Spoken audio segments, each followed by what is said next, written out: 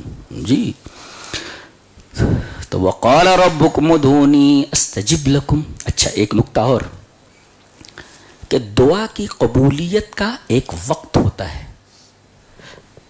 قبول تو ہر وقت کرتا ہے، لیکن کچھ خاص اوقات ایسے ہوتے ہیں کہ جلدی سے دعا قبول ہو جاتی ہے اور دعا کی قبولیت کا یقین ہو جاتا ہے. جانتے ہیں کب کب؟ زمانہ رمضان، حالت سجدہ،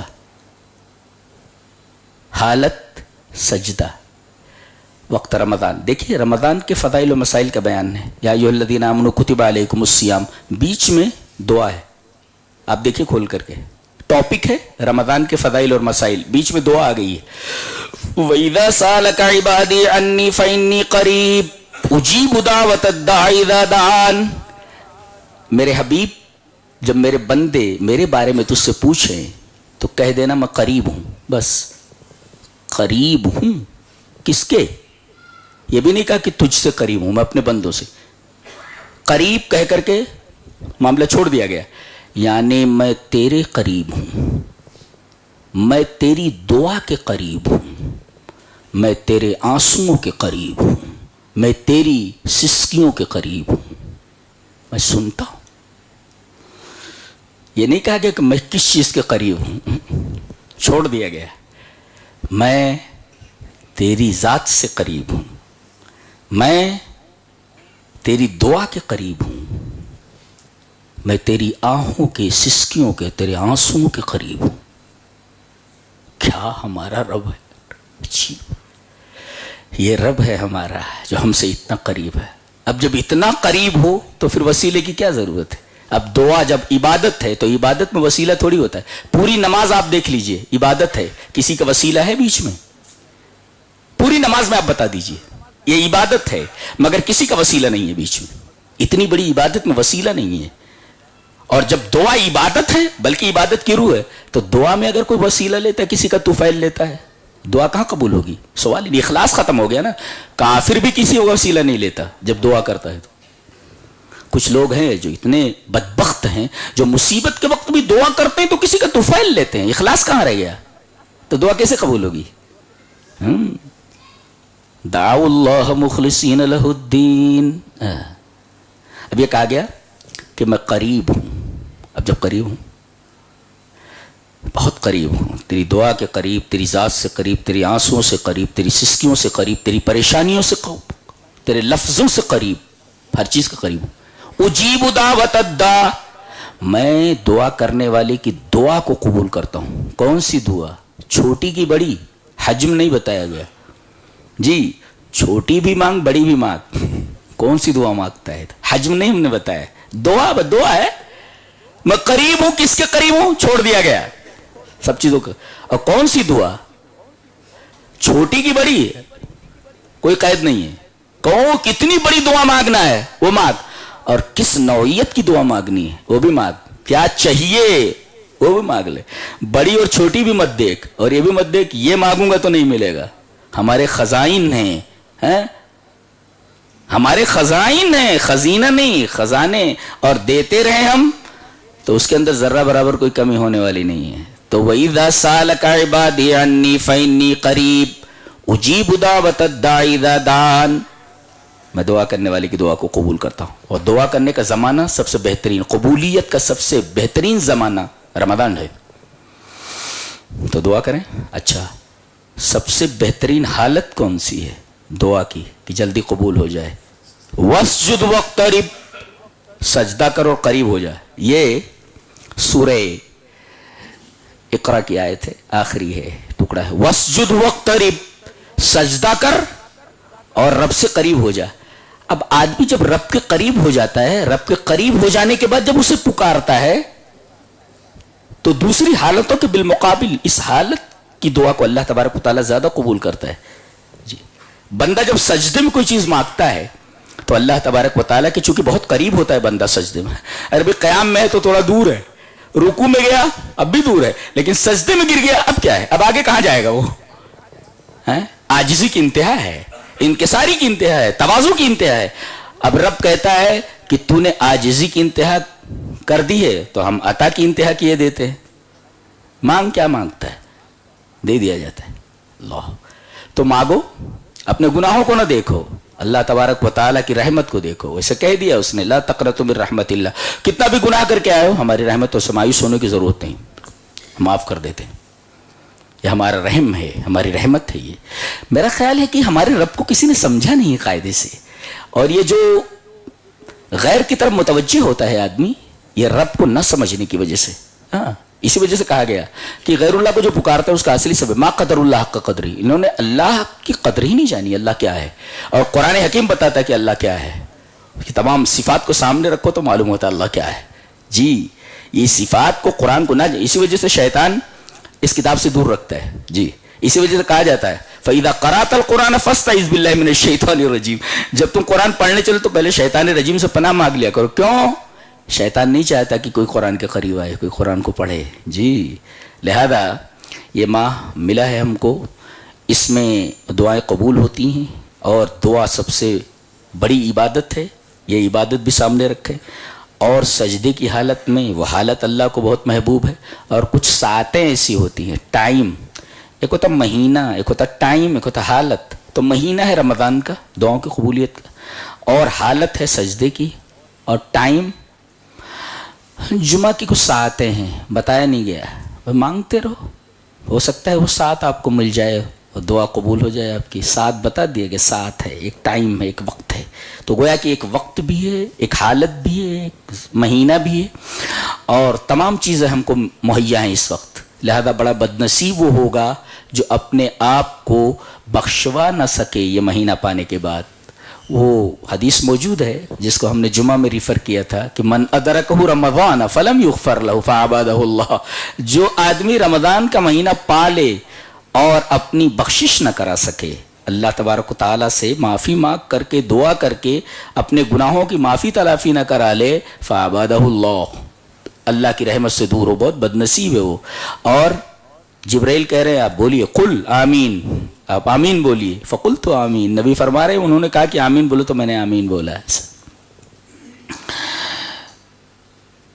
تو آپ نے حضرت آسیہ بنت مزاحم کے واقعے سے، ان کی دعا سے کیا معلوم کیا ہے کہ اللہ تبارک و تعالی نے ان کے کسی بھی عمل کا، کسی بھی عبادت کا ذکر نہیں فرمایا، خصوصاً ایسے موقع پر ان کی دعا کا ذکر فرمایا، یہ بتانے کے لیے کہ دعا روح عبادت ہے، عبادت کی روح ہے، بلکہ یوں کہہ سکتے ہو کہ دعا ہی عبادت ہے. تو دعا کو لازم پکڑیں، اور دعا سے سارے مسائل حل ہوتے ہیں، کوئی بھی پریشانی ہو. حضرت موسیٰ سے زیادہ پریشان کون ہو سکتا ہے؟ بیچارے باہر نکلے ہیں، 7-8 دن کے بعد کپڑے گندے ہو چکے ہیں، اور کہتے ہیں کہ پیر میں جو چپل وغیرہ تھا، جوتا، وہ پھٹ گیا ہے چلتے چلتے پیدل، یہاں تک کہ اب جوتا بھی کام نہیں کر رہا، پھینک دیا انہوں نے اور آگے بڑھ گئے. وہاں دعا کر رہے ہو. فَسَقَىٰ لَهُمَا ثُمَّ تَوَلَّىٰ إِلَى الظِّلِّ فَقَالَ رَبِّ إِنِّي لِمَا أَنزَلْتَ إِلَيَّ مِنْ خَيْرٍ فَقِيرٌ. آدمی جتنا عاجز بنے اللہ کے سامنے، فقیر بنے، فقیر بن جائے آدمی. دیکھو فقیر کیسے مانگتا ہے، کتنی عاجز، کتنا عاجز بن جاتا ہے، اس کی حالت بھی کتنی عاجزانہ ہوتی ہے. وہ بولتا ہے تو کس عاجزی کے انداز میں بولتا ہے، اگرچہ اس کا دل عاجز نہیں ہوتا. وہ جو الفاظ نکال رہا ہے منہ سے عاجزی کا، در حقیقت اس کا دل اس کا ساتھ نہیں دیتا. لیکن اللہ کہہ رہا ہے کہ پہلے دل تیرا عاجز ہونا چاہیے، پھر تیرا لہجہ عاجز ہونا چاہیے، پھر تیری حالت عاجز ہونی چاہیے. یعنی دل بھی جھکا ہوا ہو، تیرا بدن بھی جھکا ہوا ہو، اور تیرے الفاظ بھی جھکے ہوئے ہوں، پھر ہم قبول کرتے ہیں نا تیری دعا. فقال رب انی لما انزلت الی من خیر فقیر. جو بھی خیر تو نے نازل کیا ہے میں اس کا محتاج ہوں.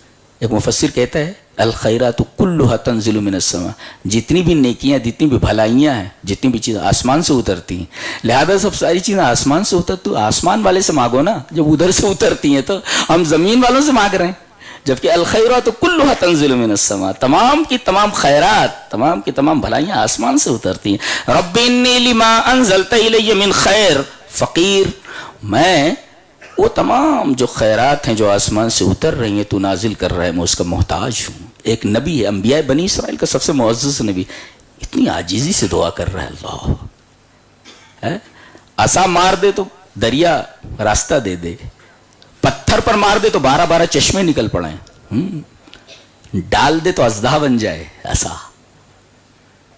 اور بہت طاقتور نبی ہے. ایک ہی فائٹ میں ایک آدمی مر گیا تھا، فوقظہ موسیٰ فقضى علیہ، ایک ہی فائٹ میں مر گیا تھا قبطی. اتنا طاقتور نبی ہے، اور انبیاء بنی اسرائیل کا سب سے معزز نبی ہے، سب سے بڑا عالم ہے جی. اسی وجہ سے جب بھی تقابل کیا جاتا ہے تو موسیٰ کو لایا جاتا ہے، عیسیٰ کو نہیں ہے کسی کو. اگر آج موسیٰ زندہ ہوتے، آج موسیٰ موجود ہوتے تو مجھے چھوڑ کر موسیٰ کی پیروی کرنے لگتے تو گمراہ ہو جاتے. یہ موسیٰ کا تذکرہ کیوں ہے؟ اس لیے کہ انبیاء بنی اسرائیل کا سب سے معزز نبی ہے، سب سے بڑا عالم ہے یہ جی. اسی وجہ سے حوالہ دیا جاتا ہے موسیٰ کا، اتنا معزز نبی ہے. کتنا طاقتور ہے، کتنا پاورفل ہے. آپ ماریے لاٹھی، دیکھو پانی راستہ دیتا ہے. دنیا کا کوئی بھی طاقتور ذرا مار کر کے بتائے، پتھر میں مار کر کے اپنا ڈنڈا بتائے کہ اسے چشمے نکل پڑے. کس کی اوقات ہے؟ اتنا معزز نبی ہے، پھر بھی اللہ کے حضور کتنا عاجز ہے. حیرت ہوتی ہے دیکھ کر کے، نہیں حیرت ہوتی ہے. قال رب انی لما انزلت الی من خیر فقیر. میں محتاج ہوں تیری خیرات کا جو آسمان سے اترتی. اور اس کے بعد فے ہے، فے تعقیب کے لیے آتا ہے. دعا فوراً قبول ہوئی.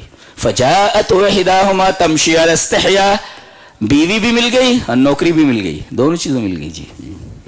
فجاءت, وہ لڑکی آئی حیا سے اور کہا کہ ان ابی یدعوک, my father is calling you, بلا رہے ہیں, چلو. ان ابی یدعوک, میرے ابا تمہیں بلا رہے ہیں جی. اور پھر وہ خود پیشکش کر رہے ہیں, میری ان 2 بیٹیوں میں سے جو بیٹی پسند ہو نکاح کر دیتا ہوں جی. بولے 8 سال لیکن رہنا پڑے گا, تمہارے پاس تو کچھ ہے نہیں, دھیلا نہیں ہے, تم تو یہاں آئے ہو, تمہارے پاس تو کچھ بدن پر سیدھے سے کپڑے نہیں ہیں, اب مہر میں تو کچھ دینا ہے نا. بولے ہاں دے دوں گا. اور اسی کو لے کر کے چلے ہیں, اور رات تاریک ہے, بیوی کانپ رہی ہے, بچے کانپ رہے ہیں. بیوی کے اوپر رحم کرتے ہوئے کہا کہ ٹھہرو, کسو, ٹھہرو, وہاں آگ دکھ رہی ہے. وہ تور کی طرف اشارہ کرتے, وہاں کوئی آگ دکھ رہی ہے, میں آگ لے کر کے آتا ہوں. لعلکم تصطلون, تاکہ تم لوگ گرمی حاصل کرو. یہ نہیں کہا لعلنا نستلی, ہم گرمی حاصل کریں, اپنے کو اس میں شامل نہیں کر رہے. اس کا مطلب یہ ہوتا ہے کہ شوہر کو چاہیے خود تکلیف میں رہے مگر بیوی کو تکلیف نہ ہونے دے, بچے کو تکلیف نہ ہونے دے. وہ لعلنا نستلی نہیں کرے, آگ لے کر آتا ہوں اس لیے نہیں کہ ہم لوگ تاپیں گے, بلکہ وہ کہتے تاکہ تم لوگ تاپو. گویا کہ شوہر کو اپنے سے زیادہ بیوی اور بچوں کی فکر ہونی چاہیے. قرآن حکیم کی تعلیم ہے جی. اب جاتے ہیں اس طرف, یہ وہی بیوی ہے جس کے بارے میں کہہ رہے ٹھہر آگ لاتا ہوں, جس کے لیے ان کو تقریباً 10 سال تک برتن مانجنے پڑے ہیں. یہ وہی بیوی ہے جی. 8 حجج, 8 سال تک. فَإِنْ أَتْمَمْتَ عَشْرًا فَمِنْ عِنْدِكَ, اگر 10 سال پوری کر دو تو تمہاری طرف سے ہے.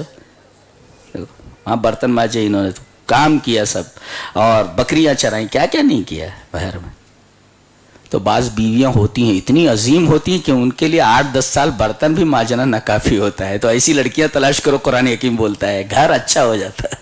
کیسی لڑکیاں ہیں آج کل کی, عجیب و غریب ہیں سب. نہیں ایسی لڑکی ملنا جس کے لیے 8-10 سال تک برتن بھی مانجنے پڑے تو کوئی حرج کی بات نہیں. ایسی لڑکی تلاش کرو ہیں, اور ایسی لڑکی مل جائے تو جوڑے گھوڑے کو لات مارو, جبکہ گھوڑا لات مارتا ہے مگر تم گھوڑے کو لات مار دو, گھوڑے کو لات مار دو, جوڑے گھوڑے کو لات مار دو. ایسی لڑکی مل جائے جو موسیٰ علیہ السلام جیسی بیوی سے. اللہ اکبر. خلاصہ کیا نکلا؟ اچھی رات ہے, دعا کرو. اس دعا کے بارے میں پوچھا تھا جیسے رات کو پاؤں تو کیا بولوں, حضرت عائشہ نے, آپ نے فرمایا تھا یہ دعا پڑھتی رہے, اللہم انکا عفو تحب العفو فاعف عنی, میرے رب تو گناہوں کو مٹا دینے والا ہے اور تو عفو کو پسند, معافی کو پسند کرتا ہے, تو تجھے معاف کرتے. اللہ ہمیں نیک عمل اور اچھی سمجھ کی توفیق عطا فرمائے. وآخر دعوانا الحمدللہ رب العالمین.